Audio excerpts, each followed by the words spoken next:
अस्सलामुअलैकुम वरहमतुल्लाहि वबरकातुहू। This is Mohsin Zaman and I am an agriculturist. ये वीडियो हमारे पार्ट 1 का सीक्वल है, पार्ट 2। पहली वीडियो में हमने बताया था कि हम अपने बर्ड्स को तैयार कैसे करेंगे, उनको फ्लाइंग केजेस में किस तरह रखेंगे, उनकी हाइजीन का कैसे ख्याल रखेंगे। ये सेकंड वीडियो है, इसमें हम बताएंगे कि ब्रीडिंग सीज़न की तैयारी किस तरह करेंगे और ब्रीडिंग सीज़न के लिए किस तरह जाएंगे। तो सबसे पहले हमने अपनी एवरी की बारे में डिस्कस करना है। एवरी कैसी हो, एवरी में फ़र्स्ट वेंटिलेशन का प्रॉपर इंतज़ाम होना चाहिए। एक खिड़की से हवा आए और दूसरी खिड़की से बाहर निकल जाए, प्रॉपर इन और आउट होना चाहिए आमने सामने की पोजीशन में। सेकंड, हमारी एवरी के अंदर सनलाइट ज़रूरी है।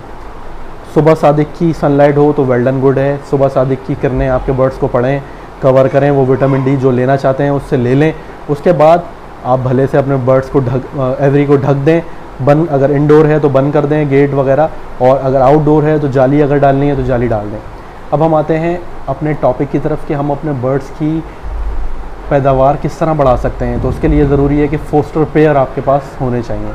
तो हम एक गलती करते हैं कि हम फोस्टर पेयर बनाते नहीं हैं, प्रॉपर तैयार नहीं करते हैं, बल्कि हम मार्केट जाते हैं, मार्केट से बने बनाए पेयर्स मतलब अडल्ट पेयर ख़रीदते हैं, उन्हें फोस्टर पेयर के तौर पे यूज़ करते हैं। और उसका हमें नुकसान ये होता है कि हमारे जो एडल्ट पेयर जो हमने बाहर से बाय किए होते हैं वो प्रॉपर तैयार नहीं होते हैं। हमें उनका प्रॉपर पता नहीं होता कि वो मेल फीमेल हैं या नहीं है, वो पहले लेइंग कर चुके हैं कि नहीं कर चुके, वो पहले बच्चे पाल चुके हैं कि नहीं पाल चुके। तो उसका ही नुकसान होता है, कभी बच्चे नहीं पाले जाते, कभी उनको फीड नहीं कराई जाती है, कभी एग्स को बाहर फेंक दिया जाता है। इस तरीके के बहुत से मसले मसाइल आते हैं। तो मेरा मशवरा ये है कि आप फोस्टर पेयर भी उसी तरीके से तैयार करें जैसे आप अपने महंगे पेयर्स तैयार करते हैं, म्यूटेशंस तैयार करते हैं। क्योंकि ये जितनी आप इन्वेस्टमेंट फोस्टर पेयर पे कर लें, जितनी आप म्यूटेशन पे करते हैं, उससे बहुत कम आपने करनी है फोस्टर पेयर के ऊपर और उसका फ़ायदा डबल होगा। तो आप अपने फोस्टर पेयर पे भी ध्यान रखें। अब हम आते हैं अपने ब्रीडिंग की तरफ। अब हमने क्या करना है, हमने नेचुरल पेयरिंग की तरफ जाना है। हमारे बर्ड्स कोशिश करनी है कि नेचुरल बाउंड हो।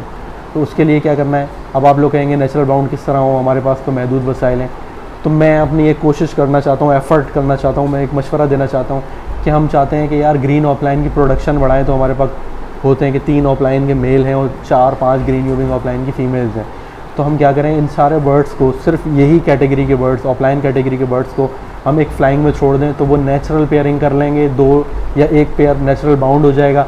जो नेचुरल बाउंड हो जाए उसको आप ब्रीडिंग केज में डाल दें, और जो ना हो फिर अननेचुरल की तरफ जाना है आपने और उसको उस तरफ लेके जाएं। वो भले 1 महीना 2 महीना ज़्यादा टाइम ले लेगा, लेकिन नेचुरल पेयर जो होगा वो आपको अच्छी प्रोडक्शन देगा, अच्छे रिजल्ट्स देगा। क्योंकि ये लव बर्ड को अपना पार्टनर खुद सेलेक्ट करने में मज़ा आता है।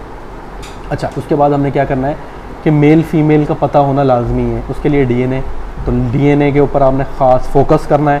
ये नहीं करना कि आपने अल्बाइनो का तो डीएनए नहीं कराया, लेकिन जो है आपने ब्लू ऑफलाइन का डीएनए कराया हुआ है। अगर आप अल्बाइनो का भी डीएनए करा लेंगे तो इन दी एंड, साल के एंड में जब आप ब्रीडिंग की तरफ जाते हैं तो आपको इसका फ़ायदा होगा कि आपको पता होगा मेरा ये मेल है और ये फ़ीमेल है, उसे आप बाउंड करा लेंगे और उसका आपको बहुत ज़्यादा फ़ायदा होगा।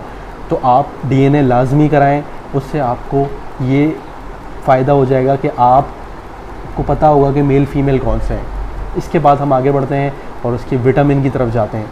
हमने विटामिन का कोर्स कराना है, 15-20 दिन का आपने विटामिन का एक प्रॉपर कोर्स कराना है अपने बर्ड्स को। जो आप पेयर बनाते हैं उनको ब्रीडिंग केज में डालें, उसको विटामिन का कोर्स कराएं। किसी भी कंपनी का विटामिन यूज़ करें, अच्छी कंपनी का विटामिन यूज़ करें। ऐसा ना हो कि कोई 2 नंबर कंपनी का आप विटामिन यूज़ कर लें, उसका आपको फ़ायदा ना हो। तो आप विटामिन का पूरा कोर्स कराएँ। उसके बाद आप ब्रीडिंग बॉक्सेस दें। बॉक्सेस इंस्टॉल करने से पहले आपने ये ख्याल करना है कि ऐसा ना हो कि आपने वो ब्रीडिंग बॉक्सेस पिछले साल यूज़ किए थे, वो वही गंदे संदे आपने इंस्टॉल कर दिए और वो कीड़े वगैरह उसके अंदर पैदा होने के चांसेस होते हैं और बैक्टीरियाज वगैरह। तो आपने कूपेक्स पाउडर लगाना है, धूप के अंदर रखना है, अच्छे से उसका ख्याल रखना है। आपने सफाई सुथराई का बहुत ख्याल रखना है, इन शॉर्ट। इसके बाद आगे बढ़ें, आपने नेस्टिंग मटेरियल देना है। नेस्टिंग मटेरियल के तौर पे कोई घास यूज़ करता है, इसके अलावा कोई कूची यूज़ करता है। जो आपका दिल करे आप साफ़ करके उसको धो के आप यूज़ करें, उसे नेस्टिंग मटेरियल दें। इसके बाद फ़ीमेल आहिस्ता आहिस्ता वो अपने बॉक्स में लेके जाएगी, प्रॉपर अपना तैयार करेगी बॉक्स। उसके बाद वो लेइंग की मूड में आएगी। तो आपने विटामिन्स कराने हैं, कैल्शियम कराने हैं, ग्रिट यूज़ करें, सनबायोटिक यूज़ करें आप डाइजेस्टिव सिस्टम के लिए, या भी हर्ब यूज़ कर लें, जो आपको बेहतर लगे आप वो यूज़ करें। ये सारे, ताकि उनके अंदर डेफिशिएंसीज जिस चीज़ की है उसे आप पूरा कर सकें। उसके बाद क्या होता है कि आपके बर्ड लेइंग की पोजीशन में आते हैं, तो आपके एवरी के अंदर फ़र्स्ट एड बॉक्स भी होना चाहिए। कभी कभी आपके बर्ड्स के अंदर मसले मसाइल पैदा होते हैं लेइंग के टाइम पे भी, कभी कोई बर्ड इंजर्ड भी हो जाता है, किसी को कोई प्रॉब्लम हो जाती है, किसी को मैदे की प्रॉब्लम हो जाती है, तो डाइजेस्टिव सिस्टम के लिए आपके पास दवाइयाँ भी होनी चाहिए। प्रोबायोटिक्स के साथ साथ आप प्रोबायोटिक्स भी यूज़ करें। फ़र्स्ट एड बॉक्स होना चाहिए। फ़र्स्ट एड बॉक्स के अंदर आपके पास पायोडीन होनी चाहिए, कॉटन होनी चाहिए, टेप होना चाहिए आपके पास। टेप इसलिए होना चाहिए कि आप मैनेजमेंट कर सकें, वो भी बाद में डिस्कस करते हैं। अच्छा, इसके अलावा आपके पास एंटीबायोटिक्स होने चाहिए, ताकि जब कोई प्रॉब्लम आए तो आप लोगों को ना पूछ रहे हो कि यार अब ये बता दो, ये हो गया है, अब वो बता दो। थोड़ा पैसा खर्च करें, अपना फ़र्स्ट एड बॉक्स तैयार करें, हर वक्त काम आता है। अच्छा, अब उसके बाद आप आते हैं कि आपके बर्ड्स लेइंग की पोजीशन में आते हैं, वो लेइंग करते हैं। लेइंग के बाद आपके पास एक टॉर्च होनी चाहिए, या मोबाइल का भी यूज़ करते हैं आप, मोबाइल का यूज़ कर लें या टॉर्च यूज़ कर लें। तो आप देखें 7 से 10 दिन के अंदर आप देखेंगे वो अंडे फर्टाइल हुए या नहीं हुए। अगर अंडे फर्टाइल हो गए तो अब आप उस पोजीशन में आ गए हैं कि फोस्टर कर सकें। अब आपके फोस्टर पेयर ने जैसे एग लेइंग की है 16 तारीख को, और आपके म्यूटेशन ने लेइंग की है 18 तारीख को, तो अब इनके आप फोस्टर कर सकते हैं। ऐसा ना हो कि फोस्टर पेयर ने 10 तारीख को लेइंग की थी और आपके महंगे पेयर ने 21 तारीख को पेयरिंग ब्रीडिंग की है, तो आप उनके अंडे फर्टाइल कर रहे हो, इसका आपको नुकसान होगा। फोस्टर पेयर उठा के अंडे बाहर भी फेंक सकता है। तो आपने ख्याल करना है कि डेज़ मैच हो रहे हो, 1-2 दिन 3-4 दिन का गैप हो तो चल भी जाता है। अच्छा, उसके बाद आपने ये करना है कि आपने मैनेजमेंट करनी है।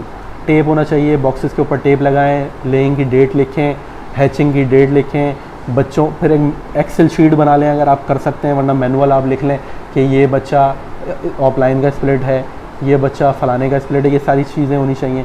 अच्छा, 14 दिन की उम्र का जब आपका बच्चा हो जाए तो आपने उसको रिंग पहनाना है, ये भी मैनेजमेंट का हिस्सा है। आपने रिंग उसको लाजमी पहनाना है। रिंग से आपको फ़ायदा होता है, जब आप सेल भी कर देते हैं तो 2 साल बाद भी कोई बंदा आपको फ़ोन करके कहता है कि सर 2021 का आपका ब्रीडिंग बर्ड जो है, जो ब्रीड हुआ है 2021 में एक बर्ड जिसका रिंग नंबर 14 है, काइंडली आप मुझे बता दें किसका स्प्लिट था, मुझसे इसकी डिटेल मिस हो गई है। तो आप अपनी शीट खोलते हैं, आप उसमें से उसको बता सकते हैं।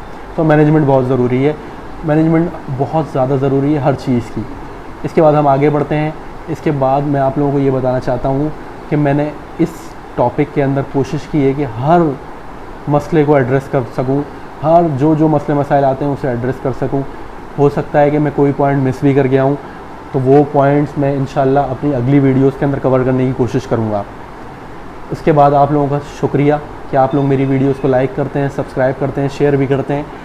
मैं आपका ममनून हूँ कि आप लोग मुझे कॉल करके अप्रिशिएट करते हैं। इसके अलावा मैसेजेस आते हैं लोगों के और कमेंट्स भी आते हैं। थैंक यू सो मच, जज़ाकल्लाह।